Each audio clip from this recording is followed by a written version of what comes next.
Pada malam hari ini kita akan akan ngobrol bersama satu tema, yakni dua sisi Islam rahmatan lil alamin. Sebagaimana yang sudah kita bahas di pekan yang lalu, bahwa Islam itu adalah agama yang sempurna, Islam adalah agama yang rahmatan lil alamin. Dengan demikian malam ini kita akan lanjutkan dua sisi itu, di mana letak rahmatan lil alamin Islam itu di tengah-tengah kehidupan. Nah, di dalam layar barangkali kira-kira ini gambar apa ini? Uang koin, San. Uang koin ya? Ya. Ustaz Hadi, uang koin apa uang apa nih Ustaz? Uang koin kayaknya. Uang koin ya? Ya. Kalau duit kok pada tahu semua gitu ya? Karena cuman itu doang saat yang ditanya. Kelihatan dari wajah-wajahnya, wajah-wajah yang butuh duit semua nih. Nah, terlepas dari uang koin ataupun uang kertas, yang jelas bahwa uang itu memiliki dua sisi. Betul nggak? Betul. Nah, uang itu memiliki dua sisi. Seandainya satu sisi itu tidak ada, maka uang itu sudah pasti tidak berlaku. Kecuali kalau uangnya berasal dari emas ya. Walaupun nggak ada, itu tetap aja laku. Namun yang saya maksud di sini bahwa uang itu adalah terdiri dari dua sisi. Maka dua sisi ini tidak bisa terpisahkan antara satu dengan yang lain. Jadi dua sisi itu menjadi sangat penting, yang menyatu menjadi satu kesatuan yang tidak terpisahkan. Demikian pula Islam. Islam itu terdiri dari dua sisi, yakni terdiri dari di mana kesempurnaan Islam yang kemarin kita bahas. Akidah itu berkenaan keimanan kita kepada Allah Subhanahu wa taala dan hal-hal yang wajib untuk kita imani.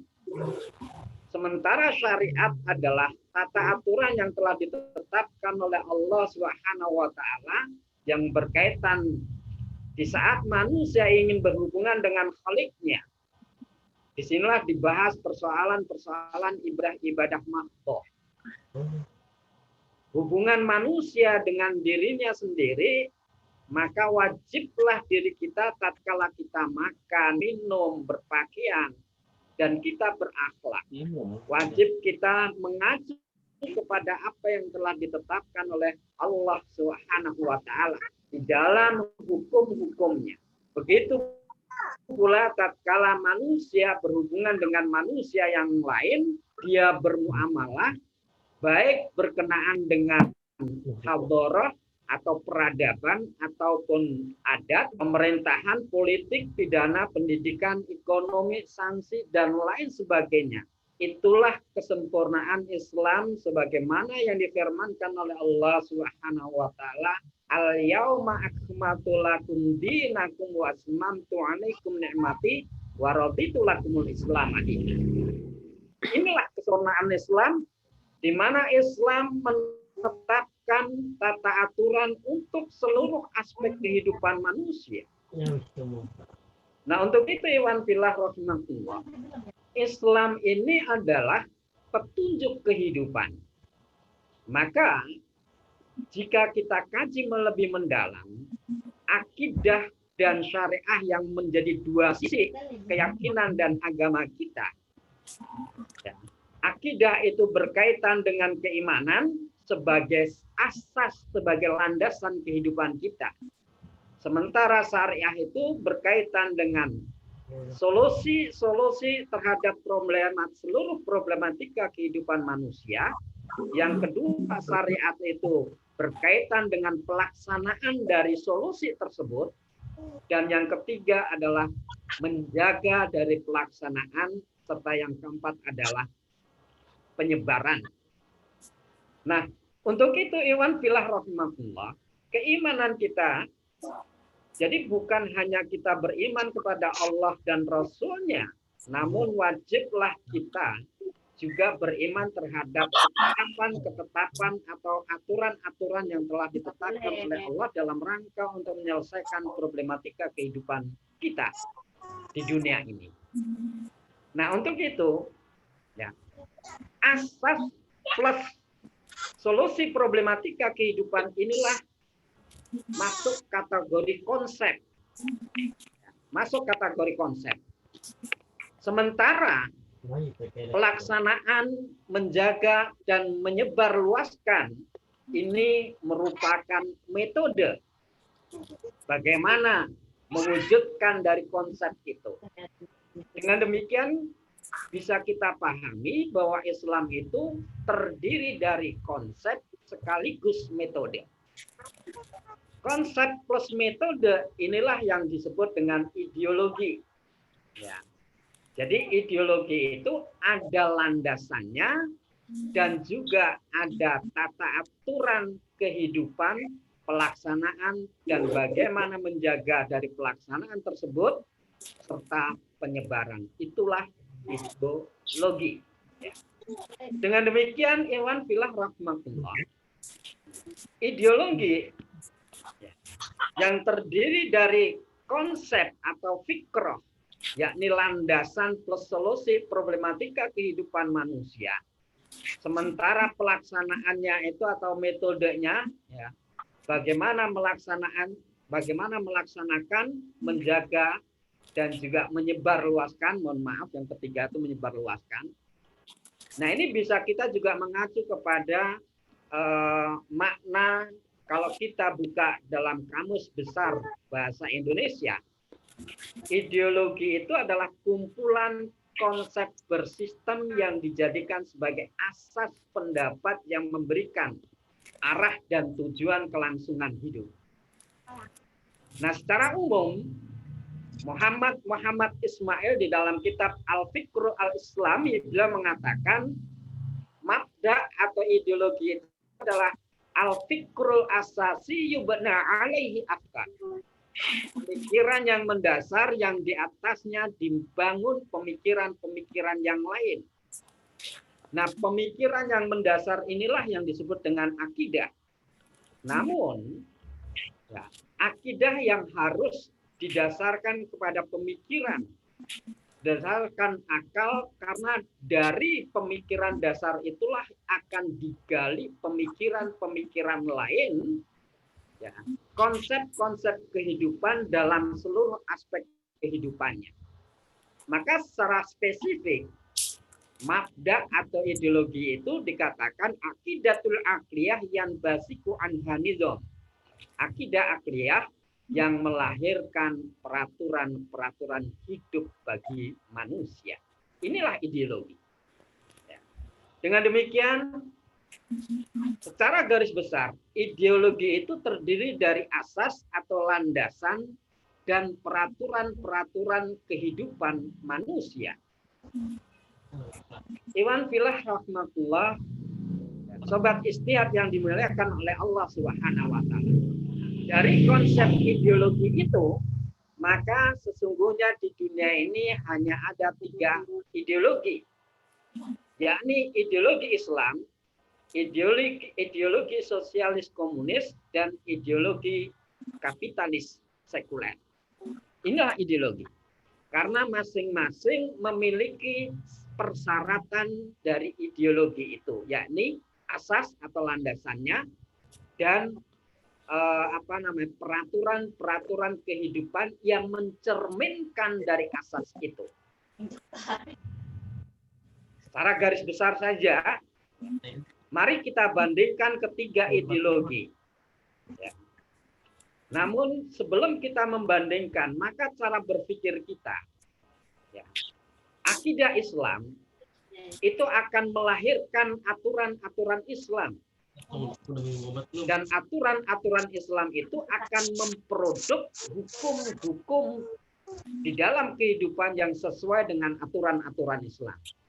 Baik itu hukum pendidikan, perekonomian, peradilan, pergaulan politik, budaya, sanksi, dan lain sebagainya yang menyangkut berbagai aspek kehidupan manusia. Inilah yang harus kita pahami, inilah yang harus menjadi konsep kehidupan kita. Maka landasan itulah yang harus kita jadikan sebagai pijakan untuk membangun tata aturan kehidupan yang akan kita laksanakan di tengah-tengah kehidupan kita. Begitu pula akidah sekuler atau fasludin anil hayat, memisahkan agama dari kehidupan. Maka akidah sekuler ini akan melahirkan aturan-aturan sekuler. Aturan-aturan yang memisahkan agama dari kehidupan. Dan aturan-aturan sekuler inilah yang memproduksi berbagai hukum yang akan dilaksanakan oleh manusia di dalam kehidupan. Dengan demikian, maka akidah Islam itu tidak akan pernah mungkin memproduksi hukum-hukum yang bersifat sekuler. Demikian pula sebaliknya, akidah sekulerisme itu tidak akan pernah mungkin memproduksi hukum-hukum yang sesuai dengan Islam. Inilah yang harus kita bedakan, inilah yang harus kita pahami agar jangan sampai yang terlihat di depan mata kita seakan-akan itu sama, dilahirkan dari akidah yang sama. Itu tidak. Itu tidak. Karena masing-masing memiliki spesifikasi, akidah Islam akan melahirkan produk-produk hukum yang Islami. Begitu sebaliknya, sekuler yang di dalam tatanan kehidupan melandaskan dirinya dengan kebebasan, maka akan memproduksi produk-produk hukum yang sesuai dengan akidah ataupun landasan kehidupannya. Untuk itu, Iwan filah rahmatullah.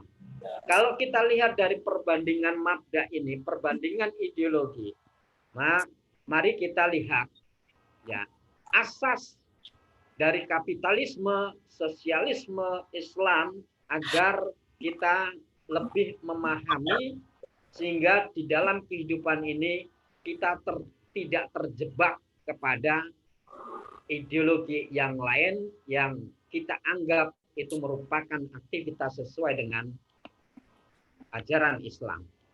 Dari sisi akidah, kapitalisme itu akidahnya adalah fasludin anil hayah atau sekulerisme. Sementara sosialisme komunis akidahnya adalah materi, dan Islam akidahnya adalah asyhadu alla ilaha illallah wa asyhadu anna Muhammadar Rasulullah. Inilah akidah Islam. Nah, aturan yang muncul, aturan yang lahir, kapitalisme itu didasarkan kepada dinamika masyarakat. Maka seringkali bahwa masyarakat itu dijadikan sebagai sumber hukum. Jadi lahirnya nizam itu dari dinamika masyarakat. Maka dalam masyarakat kapitalisme, seandainya masyarakat menginginkan perubahan peraturan, maka peraturan itulah yang dirubah. Itulah yang dimaksud dengan dinamika masyarakat. Sementara dalam sosialisme komunis, lahirnya nizam, lahirnya peraturan itu berasal dari perkembangan alat-alat produksi atau evolusi materi. Sementara lahirnya peraturan-peraturan di dalam Islam itu sesuai dengan bagaimana Allah menetapkan hukum-hukum terkait dengan solusi problematika kehidupan manusia. Nah, kalau kita tinjau dari tolak ukur perbuatan, kapitalisme itu tolak ukurnya adalah manfaat. Dia akan melaksanakan apapun jika ada manfaatnya. Namun apabila tidak ada manfaatnya, dia akan tinggalkan. Maka wajar satu contoh, jika di dalam kehidupan bermasyarakat, seharusnya pinjam-meminjam itu adalah aspek yang berkaitan dengan tolong-menolong. Namun, di dalam masyarakat kapitalisme, tolong-menolong itu tetap dilandaskan kepada manfaat yang diambil dari aktivitas yang dia lakukan.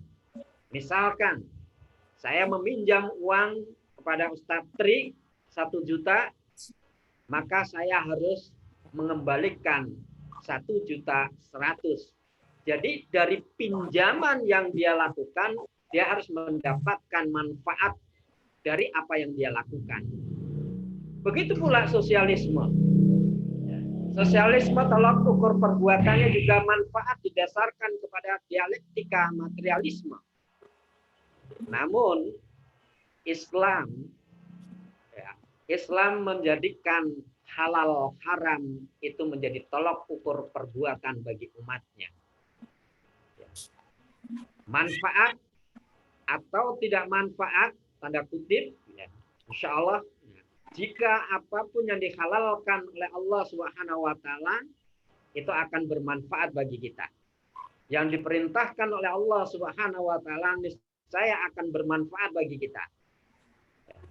Namun, apabila kita menganggap sesuatu itu bermanfaat, jika Allah mengharamkan, maka kita tidak boleh untuk melaksanakan itu. Karena tolak ukur perbuatan kita adalah apa yang dihalalkan oleh Allah dan apa yang diharamkan oleh Allah Subhanahu wa Ta'ala. Jika halal kita lakukan, jika haram kita tinggalkan. Nah, perbandingan dari tujuan perbuatan. Masyarakat kapitalisme atau konsep kehidupan kapitalisme, tujuan perbuatannya itu adalah untuk memperkaya diri, menumpuk kekayaan materi. Begitu juga sosialisme. Namun di dalam Islam tujuan perbuatan dari seluruh apa yang dia lakukan itu merupakan ibadah kepada Allah Subhanahu wa Ta'ala. Maka ini akan sangat berkaitan dengan makna kebahagiaan. Ya. Seseorang yang berideologikan kapitalisme, makna kebahagiaan itu berada pada kepuasan jasmaninya saja. Sosialisme, komunis juga, sementara Islam menjadikan ridha Allah itu sebagai makna kebahagiaan. Ya. Jadi, Iwan filah rahmatullah, itulah perbandingan-perbandingan yang harus kita ketahui. Dengan demikian, ya, jika kita melakukan suatu perbuatan, ketika kita menjadikan kepuasan jasmani itu hanya yang ingin kita cari, maka sesungguhnya kita sebagai kaum muslimin tidak menjadikan Islam itu sebagai ideologi, sebagai landasan kehidupan kita. Begitu pula Iwan filah rahmatullah, seringkali kita kaum muslim itu terjebak oleh definisi pengertian dari masyarakat. Ya. Makna dari masyarakat atau pandangan terhadap individu dan masyarakat. Kapitalisme itu mendefinisikan masyarakat adalah kumpulan individu-individu. Maka jika ingin membentuk masyarakat yang baik, ya, cukup menjadikan individu-individu itu menjadi individu-individu yang baik. Jika individu-individu itu baik, niscaya akan otomatis menjadi masyarakat yang baik. Itulah kapitalisme. Ya. Secara fakta itu tidak akan pernah mungkin. Kumpulan individu-individu belum tentu melahirkan masyarakat yang baik. Individu-individu yang baik belum tentu ketika berkumpul itu menjadi masyarakat yang baik. Sementara sosialisme, komunis mengatakan bahwa masyarakat itu adalah interaksi manusia, alam, dan juga alat-alat produksi yang menjadi satu kesatuan. Ya. Dia akan bergerak bagaikan roda gigi. Maka jika satu bergerak, seluruhnya akan bergerak. Itulah ya, masyarakat didasarkan kepada pandangan sosialisme komunis. Sementara Islam ya mengatakan, Islam berpandangan bahwa masyarakat itu adalah kumpulan individu-individu yang diikat dengan pemikiran, perasaan, dan aturan yang sama. Dengan demikian yang menjadi tolak ukur masyarakat ini ada pada pemikiran dan perasaan yang berkembang serta aturan yang dipergunakan dalam rangka untuk mengatur interaksi antar individu satu dengan individu yang lainnya. Iwan fillah rahmatullah. Sobat Istihad yang dimuliakan oleh Allah Subhanahu wa taala. Sementara bagaimana ideologi itu diterapkan di dalam kehidupan. Kapitalisme menganggap bahwa negara itu menjamin kebebasan individu. Maka kebebasan ini menjadi hal yang sangat diagungkan dalam ideologi kapitalisme. Kebebasan individu yang berkaitan dengan kebebasan ekonomi, kebebasan berpendapat, kebebasan beragama, dan kebebasan bertingkah laku, itulah kebebasan yang dijamin dan dijaga oleh negara. Maka tidak boleh satu orang mengganggu kebebasan yang lain. Sekalipun orang itu melakukan hal-hal yang bertentangan dengan moralitas, ya, jika itu merupakan kebebasan, maka tidak boleh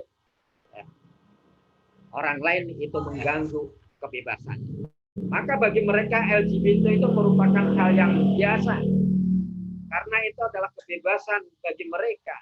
Itu yang akan dijamin kebebasannya oleh negara. Sementara sosialisme komunis, ya, penerapan ideologi itu dengan kekuatan senjata yang berada pada pemaksaan, kediktatoran negara, dan perundang-undangannya itu mencerminkan dari kediktatoran itu.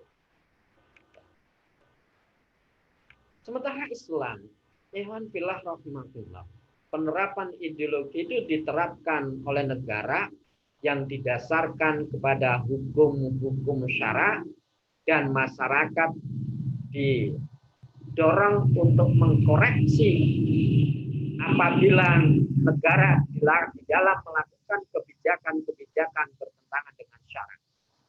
Maka di sini di dalam Islam bahwa kedaulatan itu bukan di tangan umat. Kedaulatan itu bukan di tangan rakyat. Namun kedaulatan itu di tangan syara. Ad-daulatul syar'i. Kedaulatan itu di tangan syara. Sementara kekuasaan baru berada di tangan umat. As-sultan lil umat. Maka umatlah yang berhak untuk memilih siapa yang ingin dijadikan pemimpin untuk mengatur kehidupan dengan menerapkan aturan-aturan Islam. Inilah Iwan fillah sobat Istihad yang dimuliakan oleh Allah Subhanahu wa taala, perbandingan ideologi yang ada di dunia ini. Ya. Untuk itu Iwan fillah rahmatullah, maka peradaban yang muncul, baik peradaban Islam ataupun peradaban Barat, bisa kita kaji di tengah-tengah kehidupan kita itu sesuai dengan konsep-konsep yang ada sebagaimana yang sudah kita bahas tadi. Ya. Yakni asas di dalam kehidupan, sekulerisme, Islam, akidah Islam, landasan kehidupannya itu kaum muslimin adalah keimanan kepada Allah Subhanahu wa taala. Sementara hadarah Barat atau peradaban Barat itu melandaskan hawa nafsu dalam kehidupannya. Tolak ukur perbuatannya manfaat bagi hadarah Barat, sementara Islam, hadarah Islam adalah tolak ukurnya halal atau haram, serta tujuan kehidupan. Islam menjadikan ibadah kepada Allah Subhanahu wa taala sebagai tujuan hidup. Ya. Hadarah Barat atau peradaban Barat, tujuan hidup itu adalah untuk mencapai kekayaan materi. Dan makna kebahagiaannya, sebagaimana yang sudah kita bahas tadi, mana kebahagiaan dalam hadarah peradaban Barat itu adalah ridha Allah Subhanahu wa taala, sementara hadarah Barat kepuasan jasmani. Dengan demikian, peradaban Barat dalam rangka untuk mencapai kepuasan jasmani, dia tidak mengkaitkan apa yang dilakukan itu halal atau haram, akan merusak kehidupan bermasyarakat ataupun tidak. jika kepuasan itu bisa dia capai, dia akan melakukan. Maka menjadi wajar ketika mereka tidak mensahkan, ya. Mereka mensahkan lokalisasi, mereka mensahkan perjudian, mereka mensahkan sesuatu yang akan menghancurkan moralitas umat, moralitas masyarakat. Itulah hadorah barat. Ya. Iwan filah rahmatullah. Di sini kita pahami sebagaimana yang sabdakan oleh Rasulullah SAW, al-Islamu ya'lu wa la yu'la alaih. Islam itulah tinggi dan tidak ada yang lebih tinggi daripada Islam. Jadi iman fillah rahmatullah. Dengan demikian dua sisi Islam rahmatan lil alamin itu yang pertama ada pada kesempurnaan ajaran Islam. Dan yang kedua, perlindungan kepada umat. Maka sisi ukhuwah dan persaudaraan inilah yang ada pada Islam rahmatan lil alamin. Yang pertama, dalam kesempurnaan ajaran Islam, ya, sebagaimana sudah kita pahami, kesempurnaan Islam itu hukum-hukumnya memberikan panduan di dalam kehidupan kita dalam seluruh aspek kehidupannya. Baik berkaitan dengan ibadah, yang dimaksud ibadah mahdhah, sholat, puasa, zakat, haji, dan lain sebagainya. Begitu pula hubungan manusia dengan dirinya sendiri. Allah menetapkan bagaimana hukum-hukum terkait dengan akhlak. Berpakaian, Allah menetapkan aurat laki-laki sebatas mana yang harus ditutup dan aurat perempuan sebatas mana yang wajib untuk dibungkus. Pakaian pun diatur di dalam Islam, makanan, minuman. Begitu pula persoalan-persoalan yang bersifat komunal, persoalan yang bersifat umum. Ya. Sistem pemerintahan, sistem ekonomi, sistem pendidikan, politik luar negeri, sanksi atau kubah, dan juga hadharah peradaban dan lain sebagainya. Kesempurnaan Islam itulah meniscayakan untuk menyelesaikan seluruh problematika kehidupan manusia. Wa nazzalna 'alaikal kitaba tibyana likulli syai' wa huda wa rahma wa busra lil muslimin. Wa nazzalna 'alaikal kitab, dan telah kami turunkan Alkitab Al-Qur'an sebagai petunjuk kehidupan. Wa nazzalna 'alaikal kitaba tibyana likulli syai', untuk menjawab seluruh problematika kehidupan. Ya, sebagai petunjuk, sebagai rahmat, dan juga busra lil muslimin. Maka menjadi kabar gembira bagi orang-orang yang berserah diri. Desami'na wa ata'na terhadap apapun yang telah ditetapkan oleh Allah Subhanahu wa taala. Dia akan menjalankan kehidupan ini sesuai dengan aturan dan hukum-hukum yang telah ditetapkan oleh Allah Subhanahu wa taala. Jika kita sami'na wa ata'na terhadap aturan-aturan itu, busra, kita akan mendapatkan kabar gembira dari Allah Subhanahu wa taala. Jadi iwan fillah rahmatullah. Kesempurnaan Islam inilah yang akan menyelesaikan seluruh problem.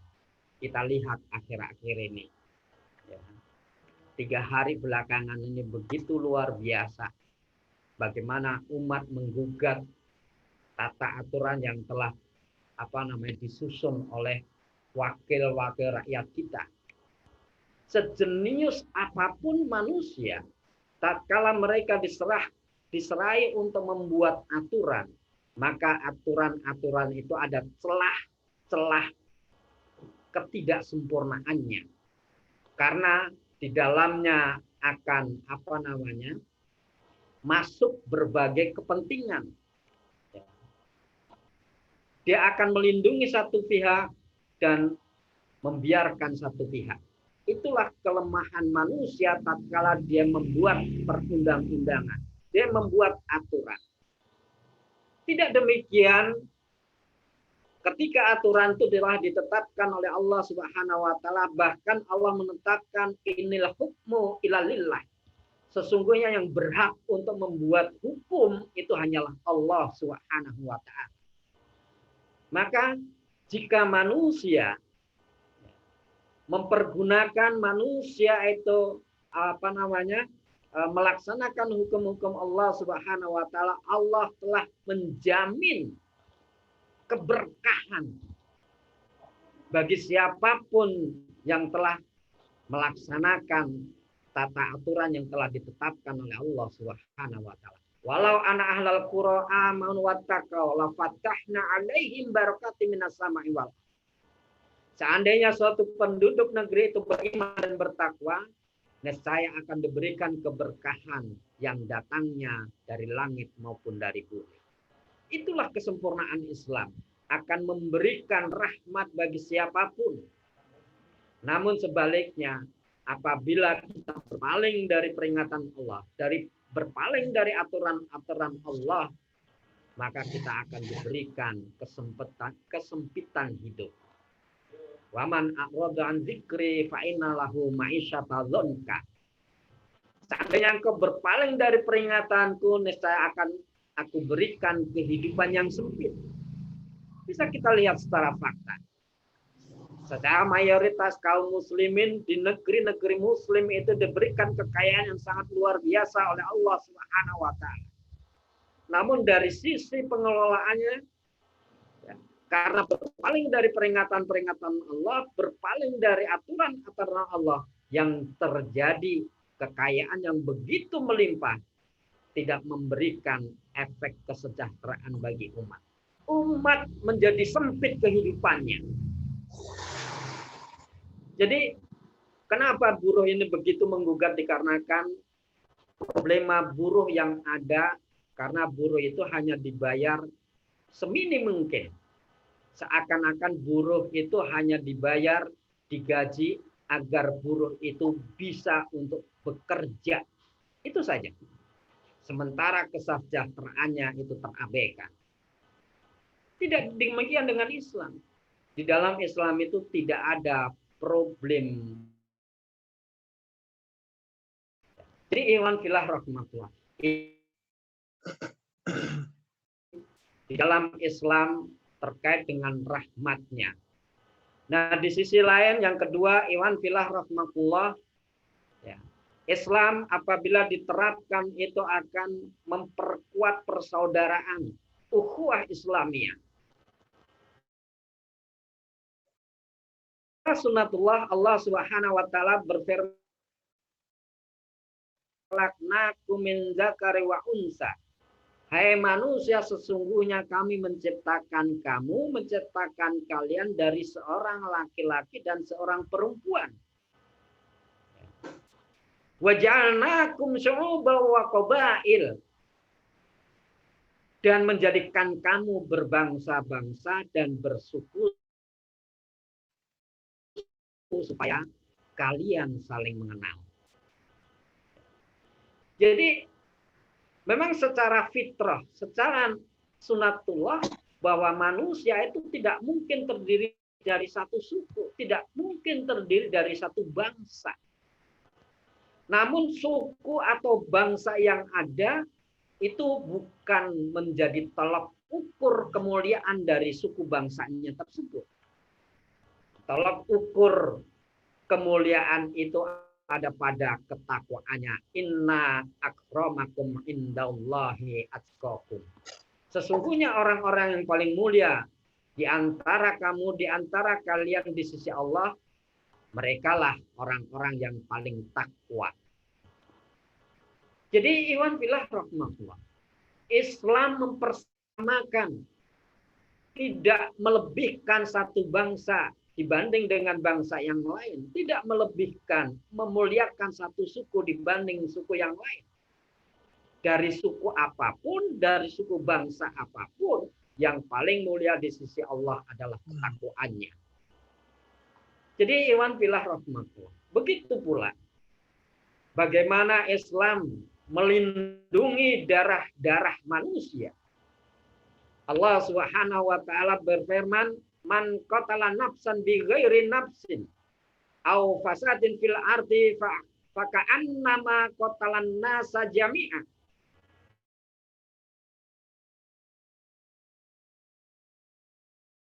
Lain. Bukan karena orang itu membuat kerusakan di muka bumi, maka seakan-akan dia telah membunuh seluruh manusia.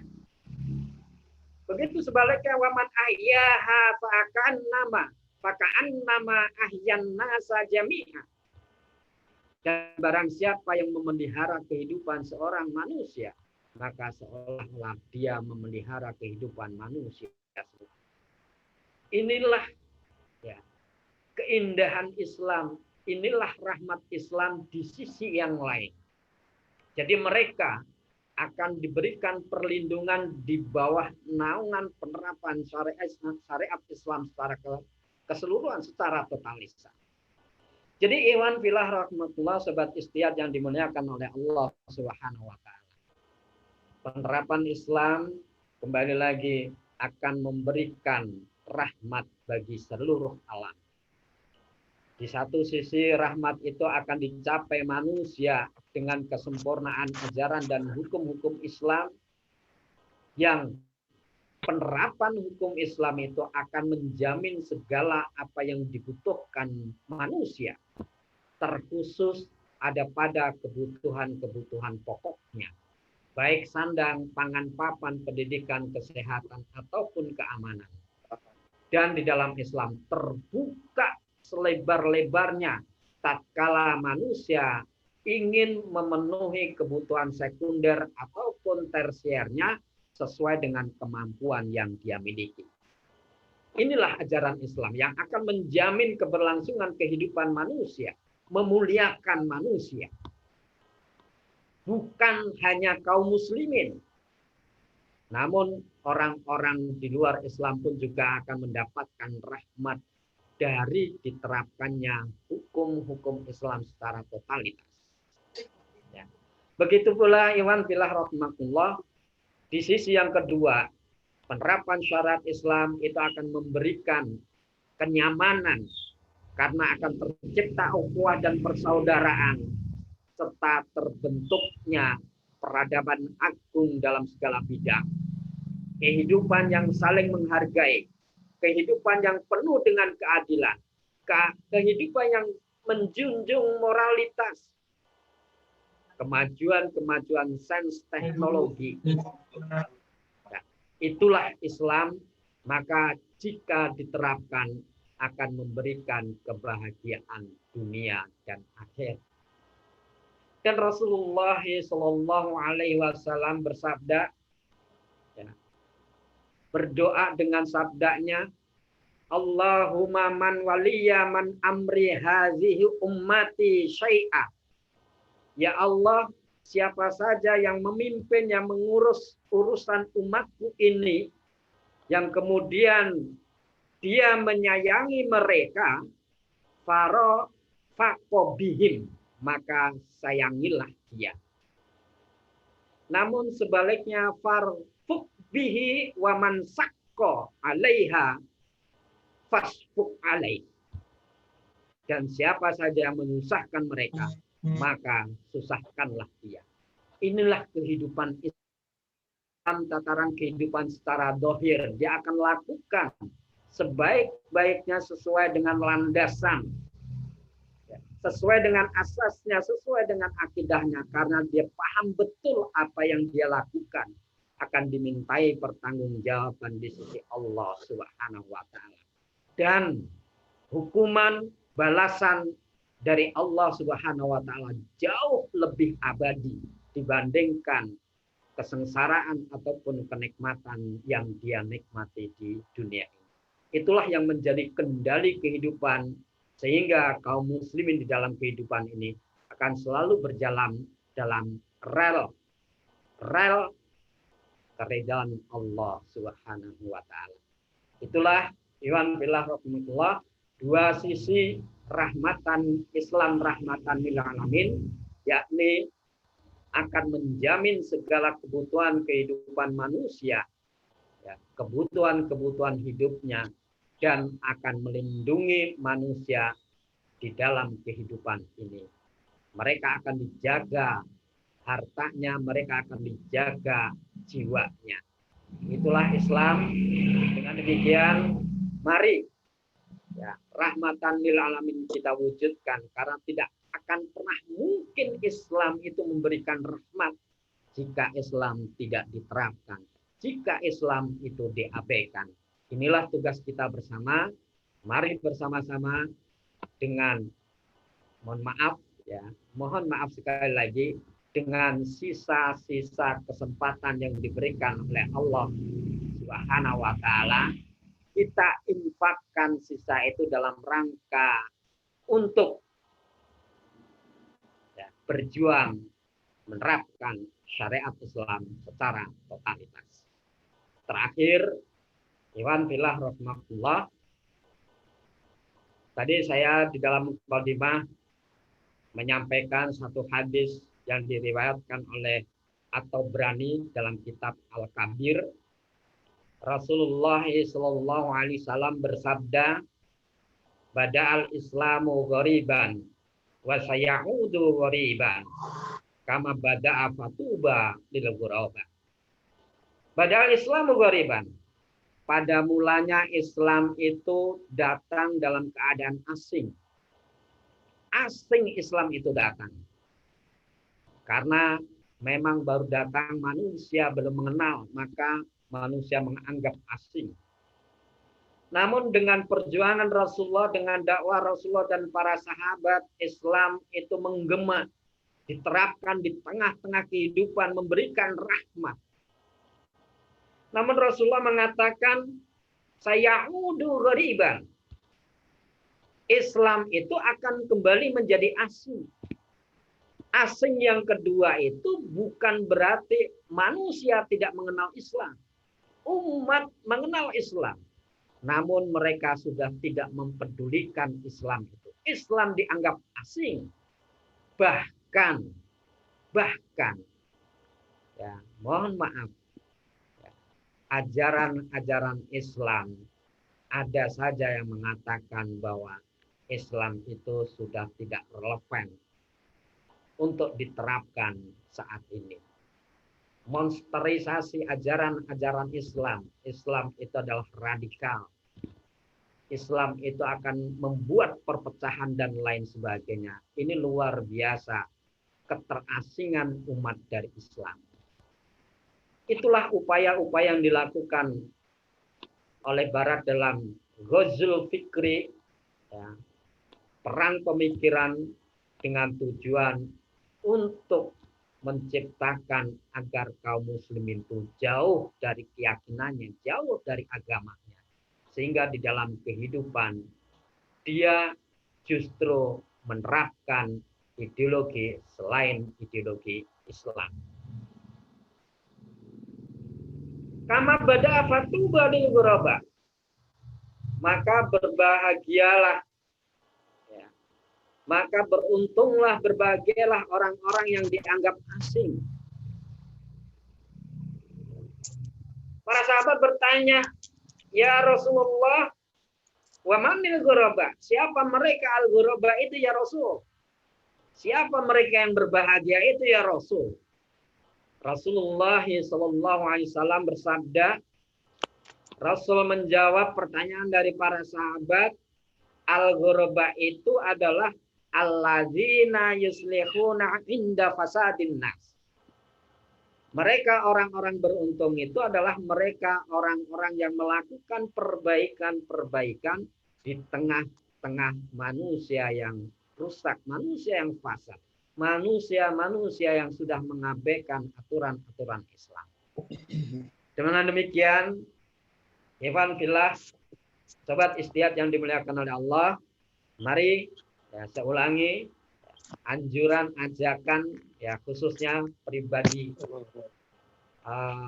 saya pribadi dan umumnya Iwan sekalian, mari sisa-sisa kehidupan kita infakkan di jalan Allah dalam rangka untuk melakukan perbaikan dengan jalan memperjuangkan syariat Islam secara totalitas agar bisa diterapkan di tengah-tengah kehidupan.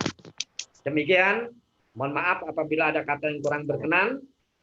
Mohon dibukakan pintu maaf yang sebesar-besarnya. Saya akhiri sementara. Ya. Billahi taufik wal hidayah walakum minkum. Assalamualaikum warahmatullahi wabarakatuh. Saya kembalikan kepada pembahasan. Wabarakatuh. Baik, terima kasih kepada Ustadz Abu Maulana yang telah menyampaikan materi pada hari ini, yaitu tentang dua sisi Islam rahmatan lil alamin, yang mana tadi sudah dibahas tentang ideologi, berbagai macam ideologi dunia yang ada saat ini sampai sekarang ini. Namun karena acara ini yaitu bentuknya acara ngobrol bareng ijtihad atau Islam jalan dan titian kehidupan, tanpa nggak seru rasanya kalau tidak ada respon dari pendengar atau pertanyaan, maupun mungkin ada yang perlu undang-undang yang belum jelas yang disampaikan oleh Ustaz Abu Maulana tadi. Kami persilakan kepada para pendengar ikhwan fillah sekalian untuk menyampaikan pertanyaan-pertanyaannya. Mungkin langsung saja bisa bicara langsung, bertanyakan ke Ustaz Abu Maulana. Kami persilakan kepada saudara-saudara sekalian. Mungkin ada Bung Adi, boleh? Kami persilakan Bung Adi.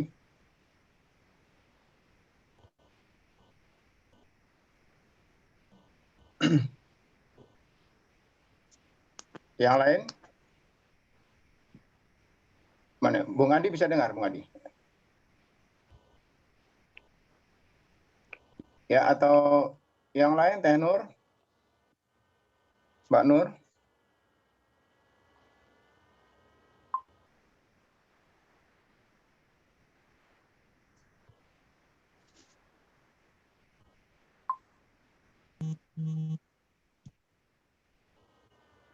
Halo, bisa dengar?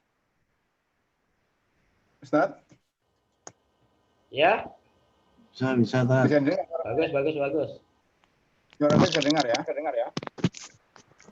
Ya, kepada ikhwan semuanya yang akan bertanya, silakan kami persilakan yang berkaitan dengan materi tadi.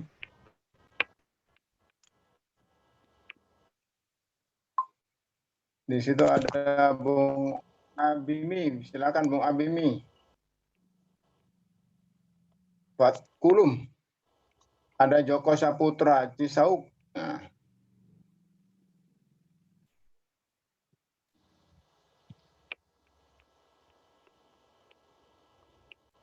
Bung Rafiq Akbar.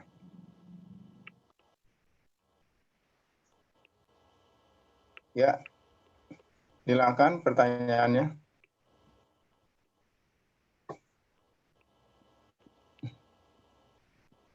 Afwan Ustadz, saya tidak ada pertanyaan. Alhamdulillah. Tidak ada. Ya, terus. Jelas atau gimana? Assalamualaikum, Tad. Ya, boleh. Ya, waalaikumsalam warahmatullahi wabarakatuh. Ana mau bertanya ini, Tad, tentang solusi Islam dalam menangani masalah perburuhan di Indonesia. Sekarang kan lagi rame-ramenya nih. Nah, bagaimana solusi Islam untuk menangani perburuhan secara Islam itu harusnya seperti apa gitu? Nah, mungkin itu. Tad. Oke, cukup. Ya, silakan langsung tanggapi Ustaz Maulana. Bentar ya. Baik. Ikhwan fillah rahmatullah, seperti saya katakan tadi bahwa sesungguhnya Islam itu tidak mengenal problem perburuhan.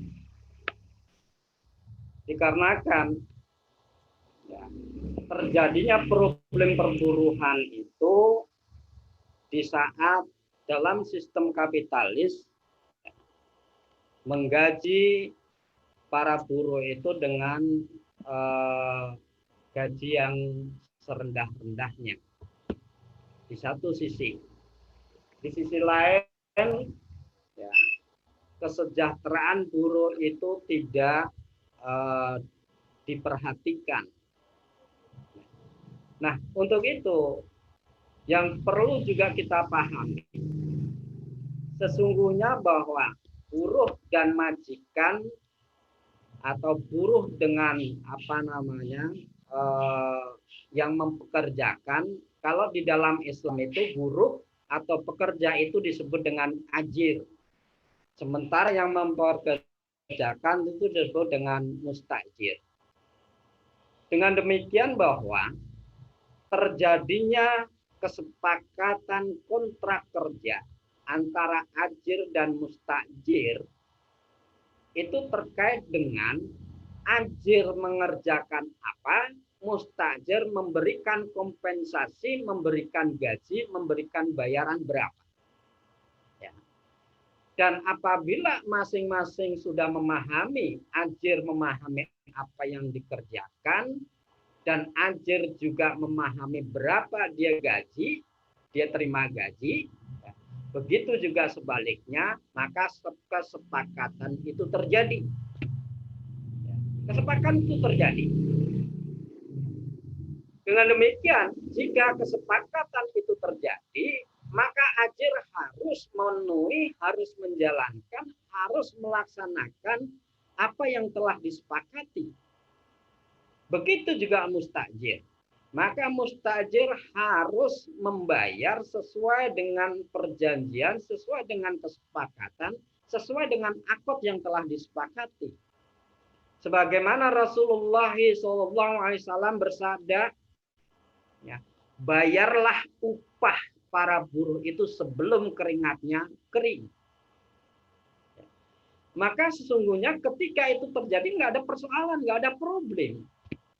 Jadi antara pekerja dan juga yang memperkerjakan itu tidak ada problematika apapun. Yang dia lakukan hanya apa yang telah menjadi kesepakatannya. Yang kemudian, terus bagaimana persoalan kesejahteraan buruh? Nah, kesejahteraan buruh itu sesungguhnya bukan tanggung jawab majikan, bukan tanggung jawab para pengusaha.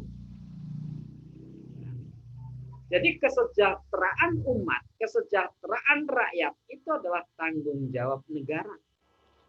Tanggung jawab negara.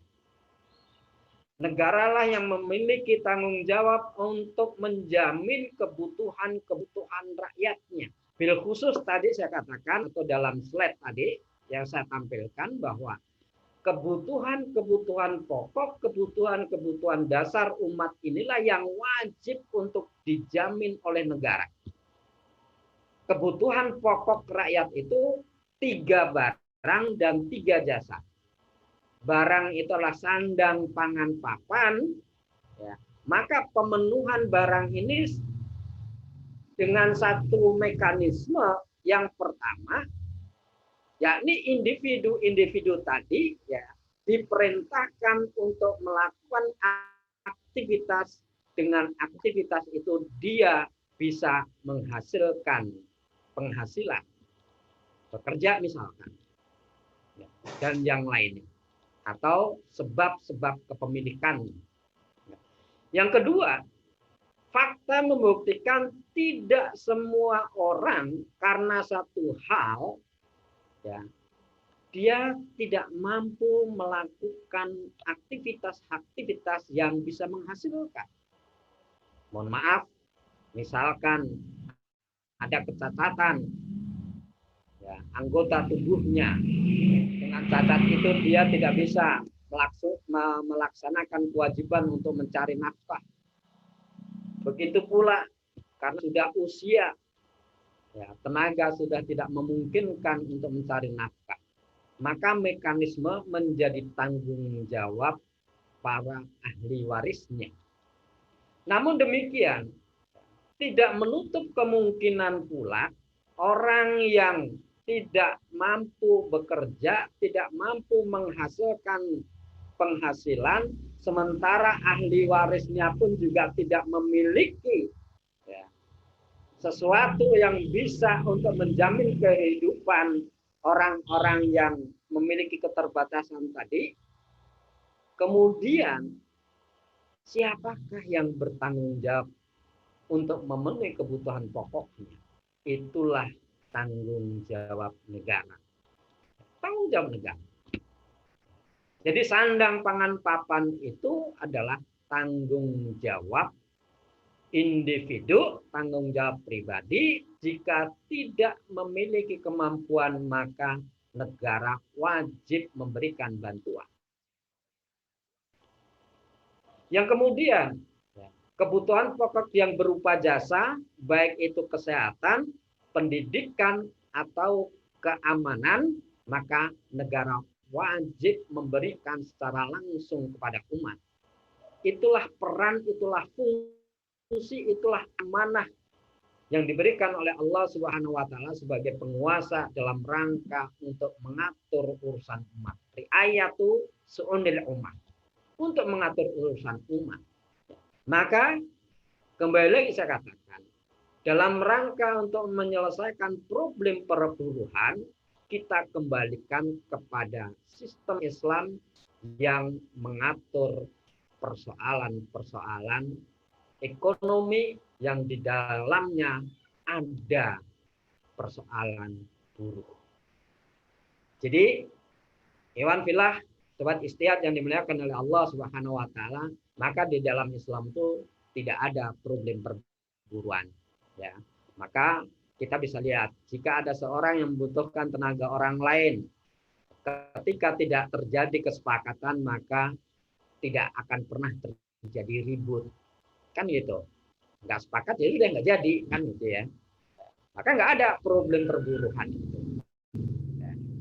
Nah, problem perburuhan itu dikarenakan dalam sistem kapitalis, kesejahteraan itu bukan tanggung jawab negara, tetapi dialihkan kepada para pengusaha, ya, di mana dikarenakan para pengusaha itu diberikan kebebasan sebebas-bebasnya untuk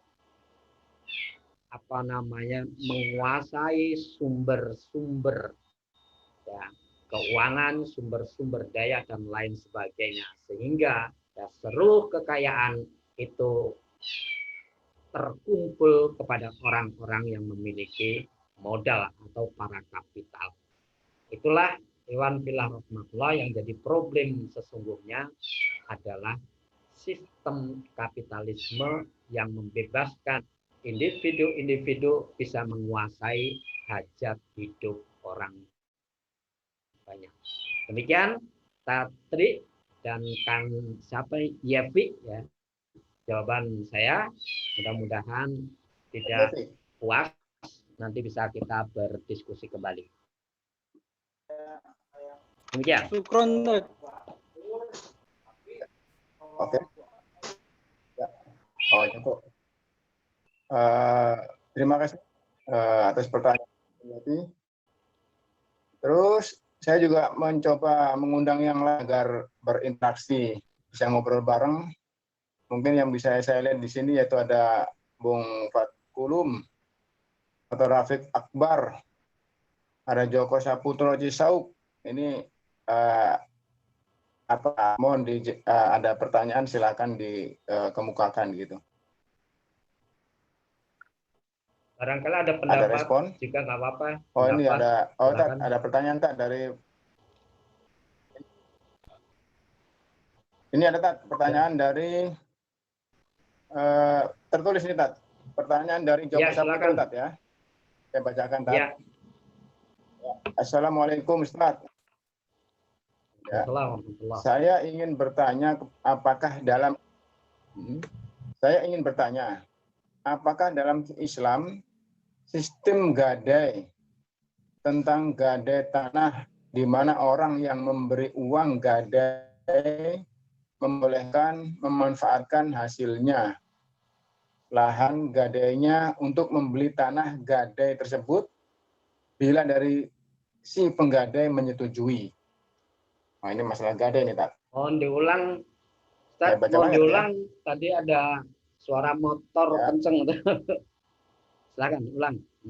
Ya, oke, saya ulang ya. Pertanyaannya, apakah dalam Islam sistem gadai ya tentang gadai tanah di mana orang yang memberi uang gadai membolehkan memanfaatkan hasilnya lahan gadainya untuk membeli tanah gadai tersebut bila dari si penggadai menyetujui. Waduh, ini tulisannya agak berbelit, ya. Belepet. Ya, kira-kira masalah gadai, masalah gadai. Baik. Masalah gadai. Nah, terkait gadai yang perlu untuk kita pahami, ya. Gadai di dalam Islam itu adalah memberikan barang kepada seseorang yang memberikan gadai, ya, kepada orang yang menggadaikan barang tersebut. Dari sini kita harus pahami bahwa barang gadai itu tetap dimiliki orang yang menggadaikan. Ya. Misalkan saya menggadaikan motor saya, misalkan ya, kepada Ustadz Triyono, ya, dengan sejumlah rupiah, kan gitu ya. Maka yang perlu pertama harus perlu untuk kita pahami bahwa motor itu adalah tetap milik saya, bukan miliknya Ustadz Tri. Nah, motor yang saya taruh di Ustadz Tri itu pada dasarnya hanya dijadikan sebagai jaminan atas, ya, nominal rupiah yang dipinjamkan kepada saya. Itu yang pertama, ya. Dipahami, ya? Ya. Kemudian, apakah diperbolehkan Ustadz Triyono mempergunakan motor yang saya taruh, memanfaatkan motor yang saya jadikan sebagai jaminan hutang? Maka sekalipun atas persetujuan saya motor itu dimanfaatkan, maka itu hukumnya tidak diperbolehkan. Karena itu merupakan aktivitas ribawi, yakni mengambil manfaat dari aktivitas pinjam-meminjam. Itu masuk kategori riba. Kan. Dengan demikian menggadaikan apapun, maka penggadai atau yang memegang barang gadai itu tidak diperbolehkan untuk mengambil manfaatnya. Karena itu bagian dari aktivitas riba yang dilarang di dalam Islam. Di mana dosa riba itu sangat besar, sebagaimana yang disabdakan oleh Rasulullah SAW, 1 dirham dari uang riba itu mampu membuka 36 pintu dosa, dan dosa yang terkecil adalah bagaikan kita menzinai ibu kandung kita sendiri, menikahi ibu kandung kita sendiri. Maka dosa riba itu adalah dosa yang sangat besar yang diharamkan di dalam Islam. Allah dan Rasul-Nya akan memerangi pelaku-pelaku riba. Wallahu baya wa harama riba. Allah menghalalkan jual beli dan mengharamkan riba. Jadi Ustadz Tri, ya, pada dasarnya apa yang dilakukan orang yang penggadai, ya, atau yang memberikan gadai itu tidak diperbolehkan untuk memanfaatkan barang-barang gadai. Demikian. Oke. Terima kasih, Tat. Tadi itu pertanyaan dari Bung Joko Saputro, Tat, ya. Iya. Pertanyaan dari Bung Joko Saputro di Sauk terkait gadai tanah, Tat. Berarti tanahnya nggak boleh dimanfaatkan, ya, Tat, ya? Kalau tadi pertanyaan tanah, ya. Nggak boleh. Bahkan secara spesifik, ya, secara spesifik hukum tanah, apabila tanah itu digadaikan untuk pertanian itu haram. Ya. Disewakan untuk pertanian itu haram. disewakan untuk perkebunan itu diharamkan di dalam Islam. Namun apabila disewakan untuk selainnya, misalkan untuk pergudangan, pertokoan, ya, dan lain sebagainya itu diperbolehkan. Itu kontrak. Nah, kalau gade kembali lagi, gade tidak boleh untuk dimanfaatkan karena barang-barang gade itu hanya dijadikan sebagai jaminan. Seandainya orang yang menggadekan barang tersebut tidak bisa mengembalikan, kemudian si pemilik barang itu memperbolehkan untuk dijual dan hasilnya untuk membayar hutangnya atau membayar pinjamannya, maka itu diperbolehkan. Ya. Jadi kembali lagi, barang gade itu barang yang tidak boleh untuk dimanfaatkan karena itu bagian dari riba. Oke. Terima kasih, Tat. Ya, Bung Joko, bagaimana? Jelas ya, Bung Joko? Bisa berkomentar, Bung Joko, bila mana ada yang masih mengganjal? Bung Joko Saputro, bisa lewat langsung bicara, bisa? Alhamdulillah, paham, Ustaz. Oh, jelas ya? Ya, jelas. Alhamdulillah. Terima kasih, Bung Joko. Ya, saya persilahkan kepada yang lainnya nih. Saya juga sembari menyambut yang lain, Bung Rafiq Akbar ini. Bung Rafiq Akbar ini, barangkali ada problematika atau persoalan terkait masalah materi maupun yang lainnya, silakan, Bung Rafiq Akbar. Ya, Assalamualaikum warahmatullahi wabarakatuh, Pak Ustadz Moderator. Saya Agus Hermanto dari Bakti Jaya Pocis, ingin bertanya dengan Pak Ustadz. Ya, Assalamualaikum Pak Ustadz. Waalaikumsalam, Mas Agus. Mangga. Ya, sehat ya Pak Ustadz ya? Ya. Dan semuanya. Begini ya, apabila ada seseorang menguasakan ya, memberikan kuasa kepada seseorang, memberikan kuasa untuk mengelola sebidang tanah, dan sebidang tanah tersebut disewa oleh pihak ketiga gitu Pak Ustadz. Nah, di dalam surat perjanjian tersebut penyewa ini ingin menyewa untuk bengkelas dan toko pembuatan kusen gitu. Dan ternyata di realita di lapangan sebidang tanah tersebut dibuatlah lapak-lapak untuk disewakan kembali oleh pihak penyewa ini, pihak ketiga ini gitu Pak Ustadz. Nah, itu sebagai taruhlah tapi yang pertama A itu yang punya tanah, yang B ini yang diberikan kuasa, yang si C ini yang menyewa lahan tersebut ya.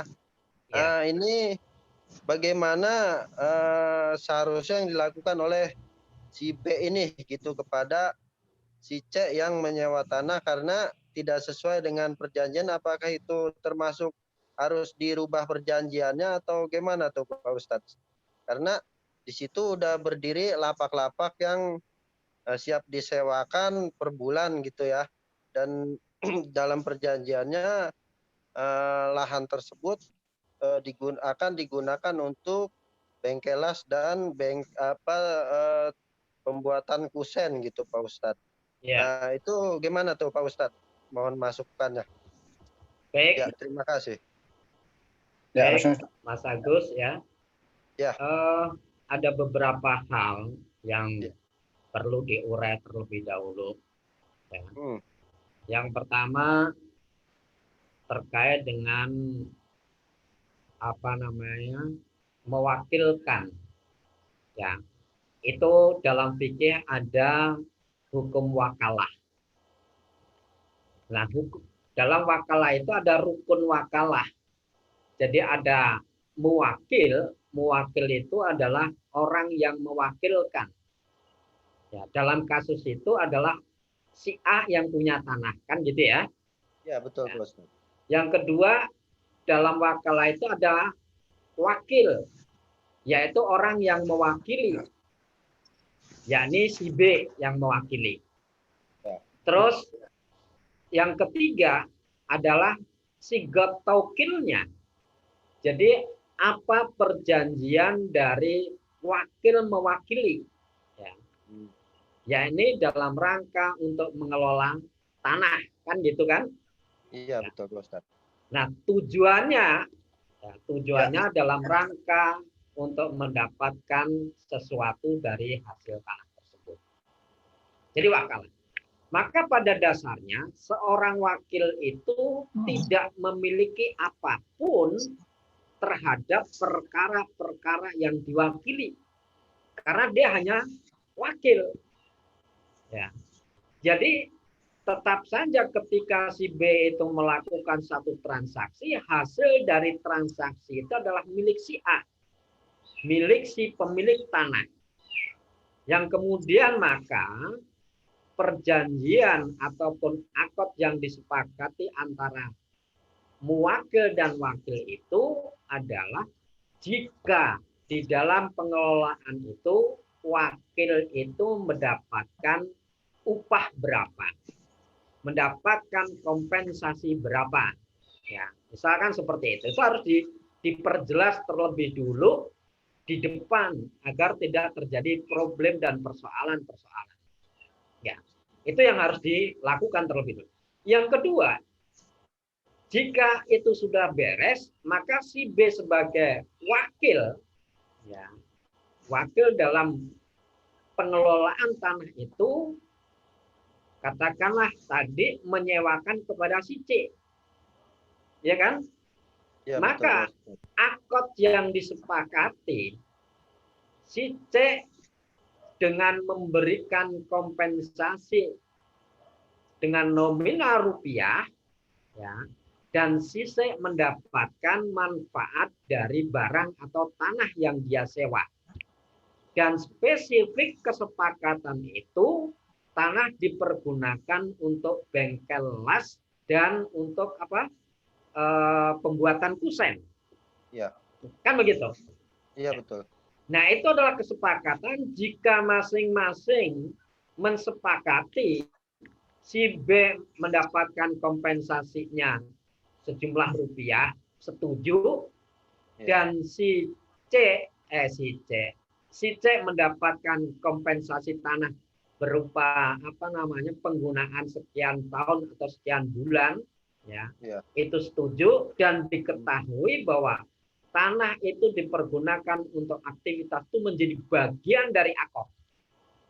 Dengan demikian, jika salah satu mengkhianati dari perjanjian itu, maka perjanjian itu menjadi batal.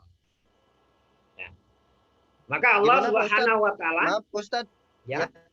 Gimana tadi yang terakhir saya kurang jelas?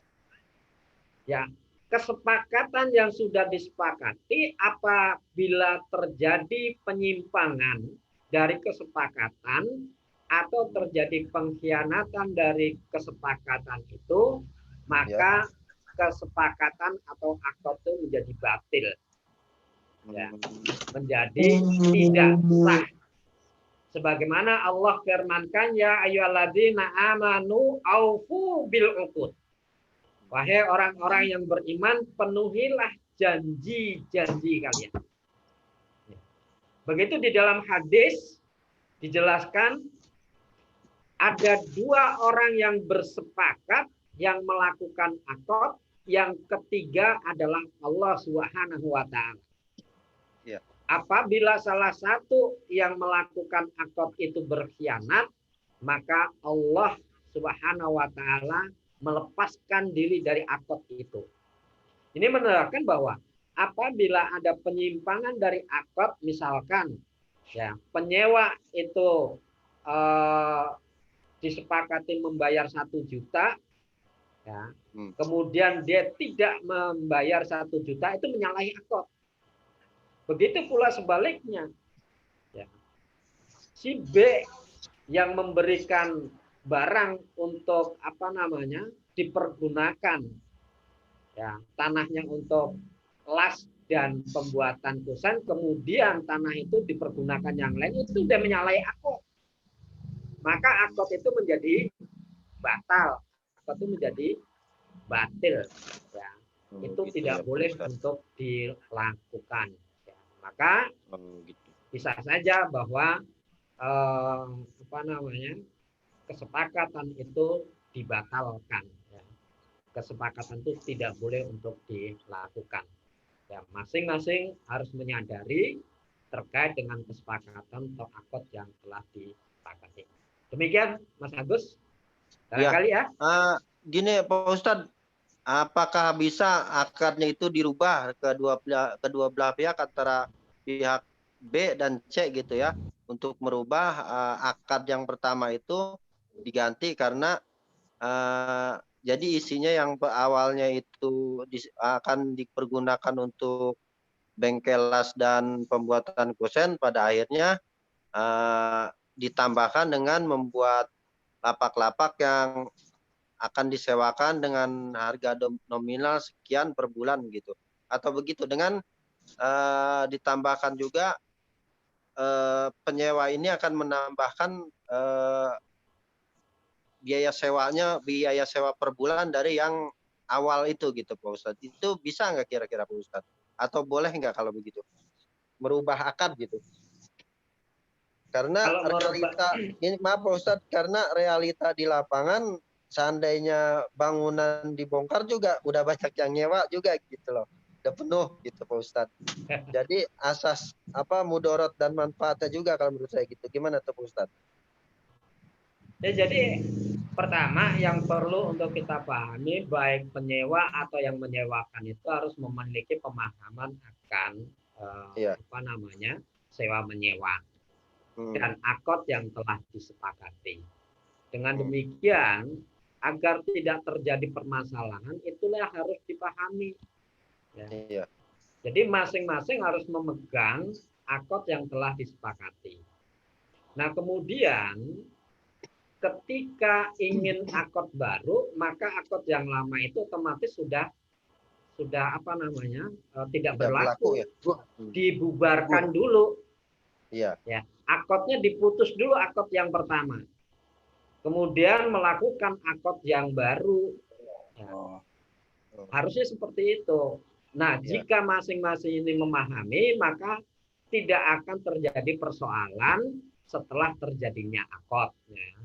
Maka tinggal mereka melaksanakan sesuai dengan kesepakatan yang telah disepakati. Jadi silakan ya untuk membatalkan akad yang lama, kemudian beralih kepada akad yang baru. Itu yang harus dilakukan. Demikian, Mas Agus. Ya. Terima kasih banyak Pak Ustadz atas jawaban dan penjelasannya, cukup memuaskan gitu buat saya. Terima kasih banyak Pak Ustadz. Ya, terima kasih Bung Agus atas pertanyaannya. Kami juga menyapa yang lain, barangkali masih ada yang perlu dipertanyakan. Muhajir. Ya, Muhajir boleh Pak Muhajir. Atau Bung Rafiq Akbar, silakan. Assalamualaikum warahmatullahi wabarakatuh. Waalaikumsalam warahmatullahi wabarakatuh. Tadi sekitar jam 8:15 saya coba masuk, ternyata nggak bisa. Terus barusan saya coba, ya alhamdulillah bisa masuk. Begini Ustaz, bank syariah atau koperasi syariah sekarang ini kan, ya artinya sudah ada standar dari Majelis Ulama Indonesia. Bahkan banyak profesor tentang bank syariah itu atau dokter-dokternya, dan ini menurut mereka kan lebih bagus lah. Tapi saya lihat di dalam prakteknya seperti bank syariah ini, kalau orang meminjam duit ke bank syariah itu kan ada akad bagi hasil. Pada waktu orang itu untung, itu orang yang pengusaha tadi ya nggak mau dia bagi hasil gitu kan. Dia akan mencari bank konvensional. Tetapi kalau pengusaha tadi rugi, nah dia senang dengan berhubungan dengan bank syariah ini. Artinya kerugiannya dibagi dengan bank syariah. Nah, kedua, orang yang menyimpan duit ke bank syariah ini kan bagi hasil juga.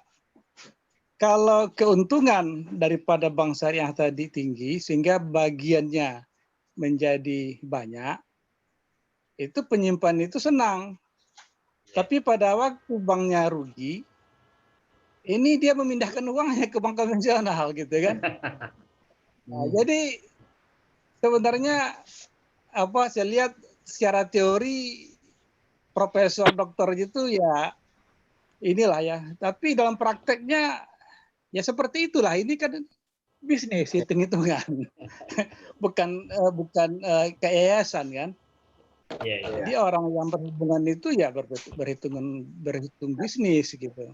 Terus Nah, inilah pertanyaan, kenyataan di lapangan. Ini kalau saya kira-kira menurut pandangan Pak Ustadz gimana itu dalam prakteknya, apakah menurut Islam itu ya nggak bagus lah sebenarnya ya sistem perbankan syariah itu, karena akan menjadi kerdil terus karena di situ tempatnya orang merugi lah. Kalau untung orang pindah kan gitu. Jadi agak susah berkembang. Terima mungkin kasih, bisa Ustaz. tangkap kali, Ustaz. Baik. Ya, silakan. Jadi seperti di layar, ya, bahwa produk-produk hukum, ya, salah satunya adalah hukum ekonomi. Dan di dalam ekonomi itu ada perbankan dan juga ada moneter, keuangan dan lain sebagainya. Maka produk-produk hukum yang mengacu kepada hukum Islam itu akan lahir dari akidah Islam. Dan akidah Islam itu tidak akan pernah mungkin melahirkan produk-produk hukum kapitalisme atau sekuler. Begitu sebaliknya, akidah sekulerisme tidak akan pernah mungkin melahirkan produk-produk hukum Islam. Ya. Inilah yang harus kita pahami terlebih dahulu. Nah, katakanlah mohon maaf, tadi dikatakan bahwa seperti koperasi. Koperasi itu adalah merupakan derivasi turunan dari sistem sekulerisme kapitalis. Ya, dalam tatanan ekonominya. Jadi di dalam koperasi itu berkumpul orang-orang yang melakukan aktivitas bisnis, yaitu kerjasama. Kan itu. Nah, di dalam Islam apakah tidak ada kerjasama? Ada. Namun memiliki kembali lagi produk yang berbeda dengan koperasi. Ya, berbeda. Jadi di dalam Islam itu kerjasama bisnis. Inilah disebut dengan syirkah. Disebut dengan syirkah. Dan syirkah itu ada syirkah mudorobah, ada syirkah inan, ada syirkah abdan, ada syirkah muafadah, dan yang lainnya. Jadi itulah produk-produk hukum dari akidah Islam dalam persoalan ekonomi terkhusus dalam aspek syirkah. Nah, kemudian kalau kita kaitkan dengan perbankan, apakah ketika kita menyimpan uang kita di bank, ada akad, ada transaksi bahwa uang kita itu dipergunakan untuk bisnis? Kan kagak ada. Iya kan? Nggak ada. Terus bagaimana mungkin ketika kita tidak melakukan kerjasama, kita tidak melakukan transaksi bisnis, kita mendapatkan keuntungan dari mana? Orang kita tidak melakukan aktivitas itu.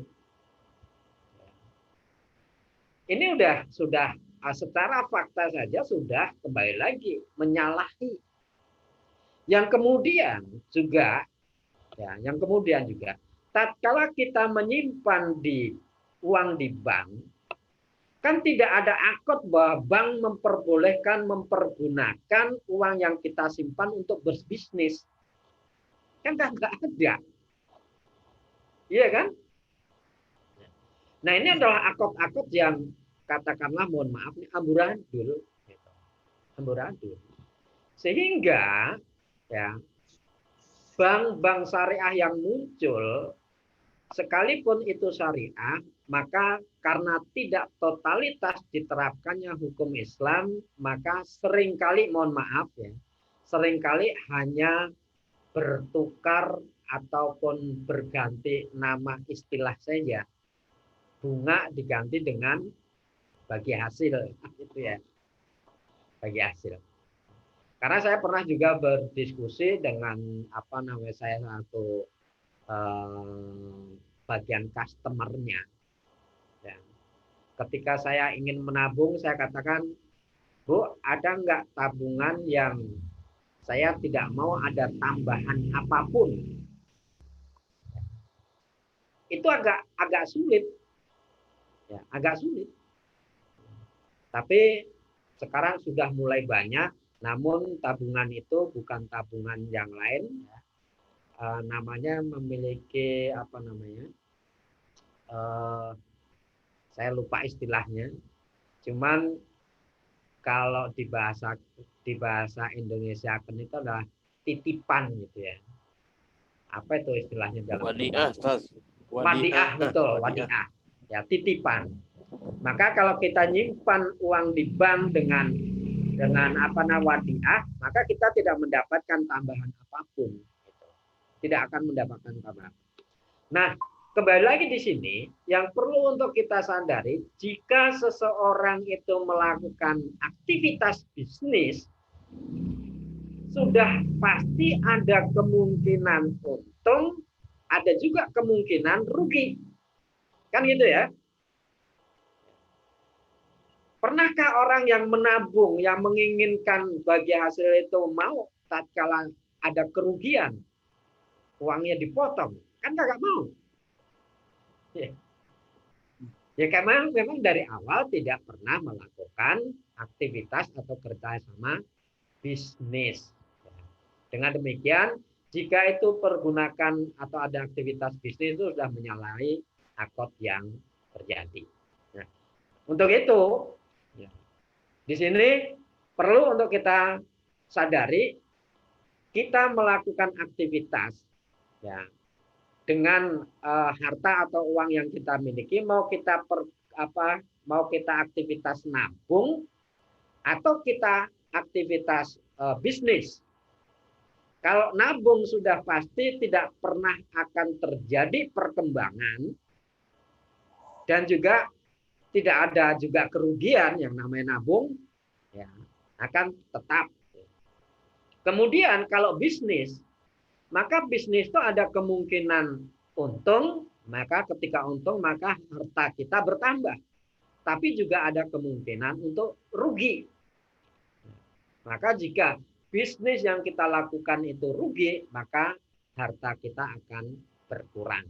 Nah, untuk itu aktivitas bisnis yang ingin kita lakukan ya dengan aktivitas syirkah, maka syirkah apa yang akan kita bangun, kerjasama apa yang akan kita bangun.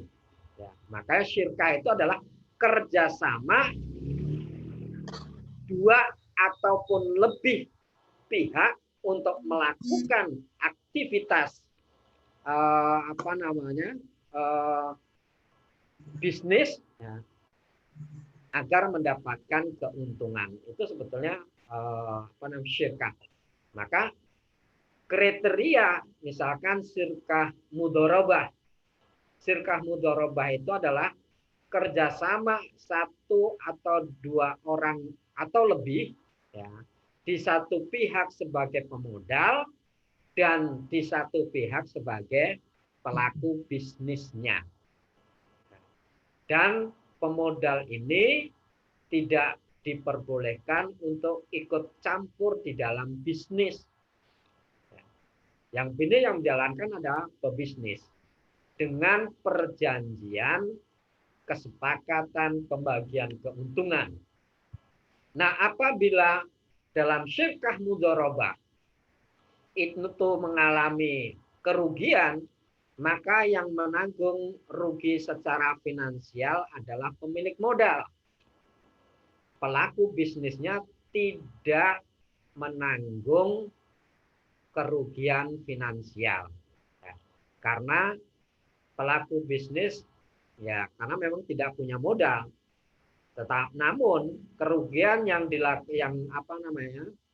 dialami oleh pelaku bisnis adalah rugi waktu, rugi tenaga, dan rugi segala-galanya selain finansial. Jadi jika ada kerugian tetap walaupun mudharabah ya, pemilik modal rugi finansial dan pelaku bisnis rugi segala-galanya selain finansial. Ya, itu terkait dengan syirkah mudharabah, dan syirkah-syirkah yang lain pun juga akan ada potensi untung dan potensi rugi. Ya. Nah, keuntungan itu harus disepakati di awal sebelum pelaksanaan bisnis tersebut. Mungkin itu, Ustaz, untuk syirkah yang lain di lain waktu saja. Oke, Bung Muhajir. Oke, terima kasih kepada Pak Muhajir atas atensinya pertanyaannya. Yang lain, masih adakah pertanyaan yang akan disampaikan? Oke.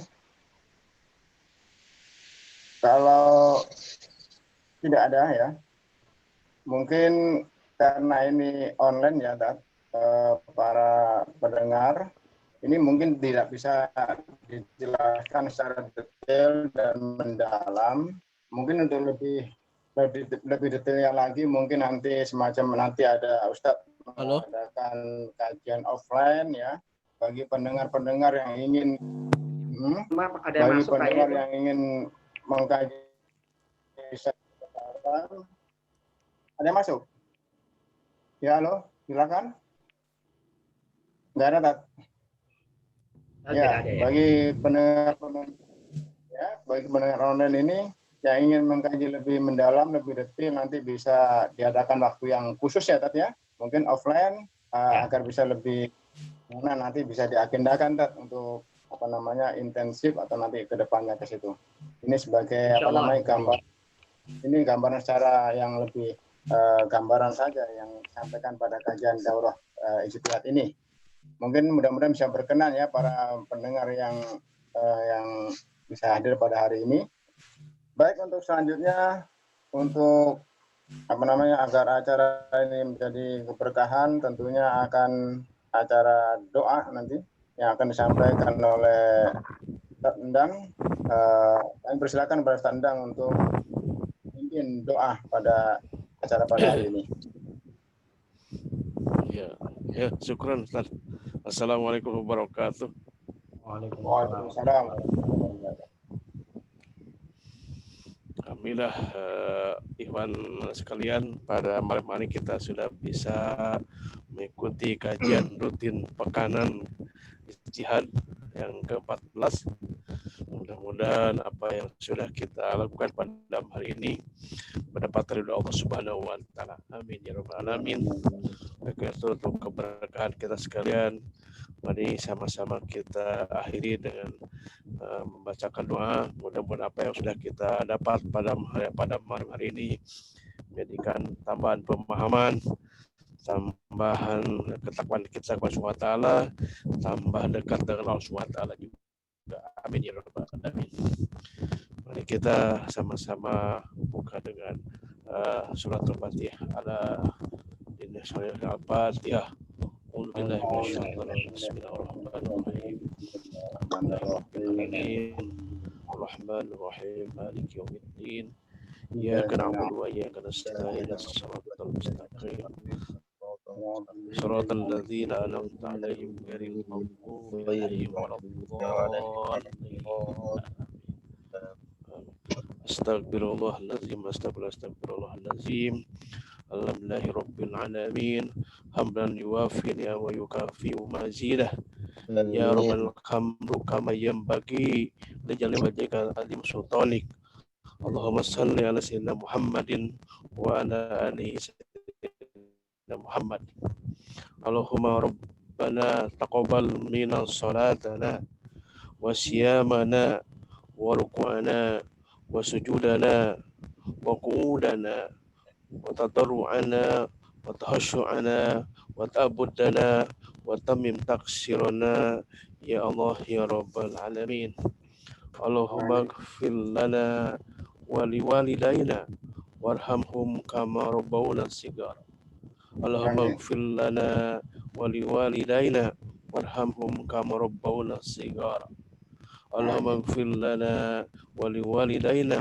وارحمهم كما ربونا صغارا اللهم اغفر للمؤمنين والمؤمنات والمسلمين والمسلمات الأحياء منهم والأموات إنك قريب مجيب دعوات ويا قضي الحاجات برحمتك يا أرحم الراحمين اللهم اصلح لنا ديننا الذي هو اسمة أمرنا وأصلح لنا دنيانا التي فيها معاشنا وأصلح لنا آخرتنا التي فيها معادنا واجعل الحياة زيادة لنا في كل خير واجعل الموت راحة لنا من كل شر اللهم اجعل أملنا عملا صالحا متقبلا اللهم ربنا ظلمنا أنفسنا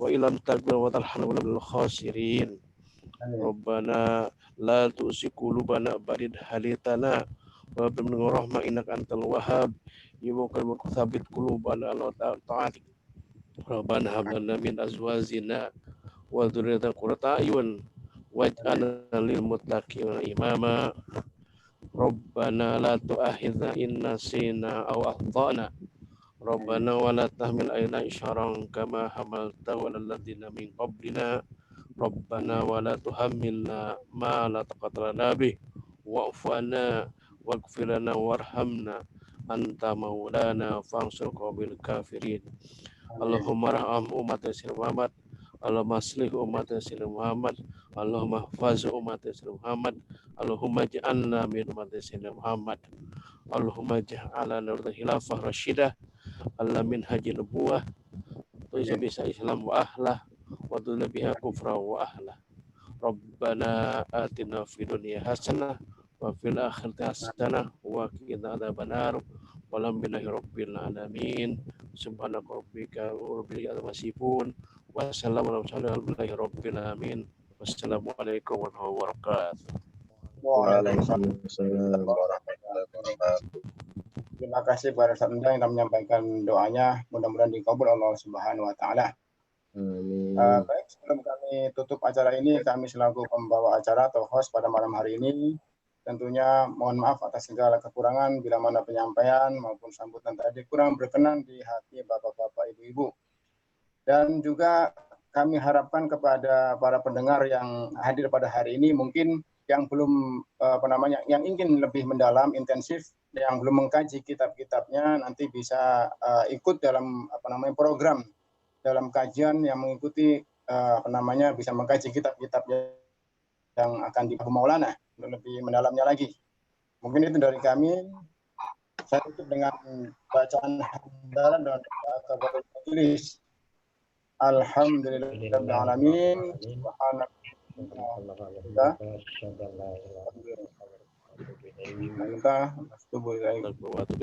Wassalamualaikum warahmatullahi wabarakatuh.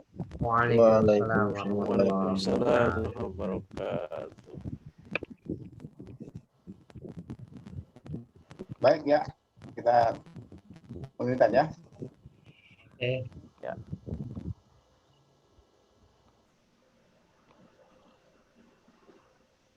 Saya mohon pamit. Oleh Ya, silakan.